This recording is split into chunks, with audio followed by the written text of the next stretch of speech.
As the rate of opioid addiction soared over the past decade, so did the demand for treatment options. And as more for-profit treatment centers started opening, private equity firms quickly saw an opportunity. Private equity, of course, wants to make money. That's what they do. But my question on top of that is, are you using that money to provide the best quality of care so that people can and do get better? Private equity investment in addiction treatment centers has been increasing steadily over the past 10 years. It really took off in 2014, the same year the Affordable Care Act, which requires insurers to cover substance abuse treatment, was fully implemented. The mandate led to millions of people getting coverage and was followed by the creation of more for-profit facilities, some of which are now backed by private equity. But scandals have left recovery advocates skeptical of whether investors are as patient-driven as they are profit-motivated.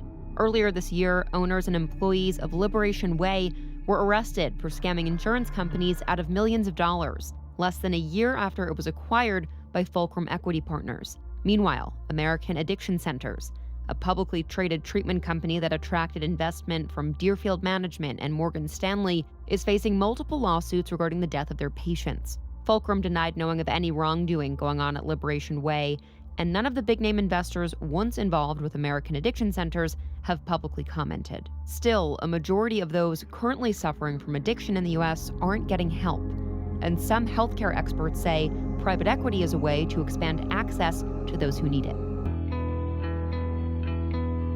There are many problems with rehabs, but the very first problem is that if you are basing your program on a treatment that we know has a 5 to 10% success rate, you're going to have a 5 to 10% success rate.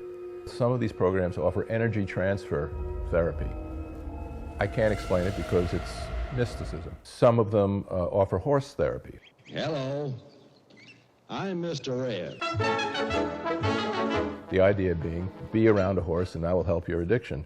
So we have poetry, anger management, yoga. No evidence for that, but you can be sure you're paying for it. What are you getting for your money? That's a really good question. Nobody knows.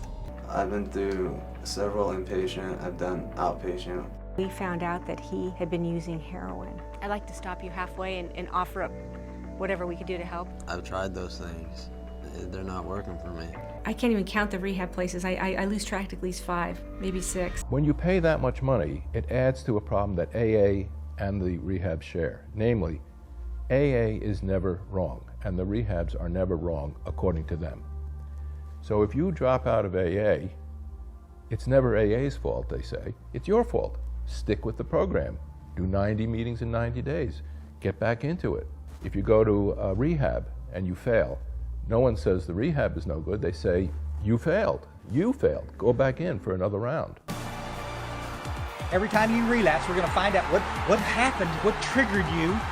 You know what happened? You didn't work the steps and have a spiritual experience. That's what happened. How long's your journey been? 8 years now. Which is the worst one? Heroin or alcohol. My parents, they thought that I was going to die, and they would do absolutely anything to keep me alive. It fails for most people. The most famous cases, of course, are the famous cases, the celebrities. People who go in 10, 12 times to a rehab. You never hear people say the rehab is no good. It's always the person has failed. Actually, what it is that the rehab is no good. They're giving treatment that just doesn't work. You expect your doctor to be doing what the science says is the best treatment available. That has not been a standard in addiction treatment. If you're looking for figures and scientifically rigorous studies, you will not find those studies. We are not delivering any better outcome than we were 25 years ago. Everybody assumes that treatment equals residential treatment. People think of 28 days of residential treatment or 6 months of residential, and that's not always the gold standard, and it's not always what's necessary. We can't think of the old paradigm and think it's not enough, because maybe we do have enough right now. We just have to be more diversified in our thinking. If the treatment itself is not addressing the real psychological factors behind addiction, it's unreasonable to say that having more of it is going to help you more. Big money. And you see Carla brought his name here, and you see the charging of $1,000 a day. My daughter Carla paid total $43,000 for that rehab, for the Action Family Rehab, where she was afterwards end up dead.